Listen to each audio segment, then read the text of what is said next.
ఒకనే రేపు ఎందుకు చేస్తారా అని అడిగితే కొంతమంది చదువుకున్న వాళ్ళు కానీ కొంతమంది పెద్దోళ్ళు కానీ మహానుభావులు కానీ చెప్పిన మాట ఏంటంటే ఆడపిల్ల సరిగ్గా బట్టలు వేసుకోవట్లేదు, పొట్టి పొట్టి బట్టలు వేసుకుంటున్నారు, అందుకే రేపులు జరుగుతున్నాయి, మగాడికి టెంటెంలు ఆగట్లేదు, ఆ పొట్టి పొట్టు బట్టలు చూసి మగాడు వెళ్ళి ఆడదాన్ని రేపు చేస్తున్నాడని చెప్పి అన్నారు. ఇప్పుడు అదే మాదచ్చుత్త లంచొడుకులు నేను చెప్తున్నాను.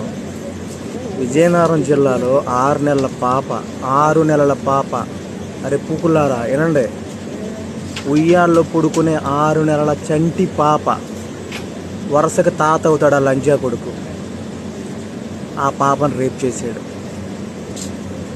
అదృష్టవశాత్తు ఆ దేవుడి దయ వల్ల ఆ పాప హాస్పిటల్లో ఉంది, ప్రజెంట్ ఆరోగ్యంగానే ఉంది. మొన్న చూస్తే 8 సంవత్సరాల పాప.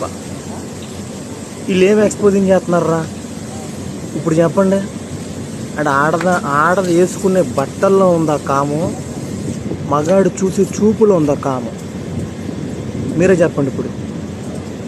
ఇప్పుడు నాకు ఎంత తెక్క దెంగుతుందంటే అంత తెక్క దెంగుతుంది నాకు. ఆ మాటలు కూడా రావట్లా, అంత ఏడుపు వచ్చేస్తుంది, బాధగా ఉంది నాకు. 6 నెలల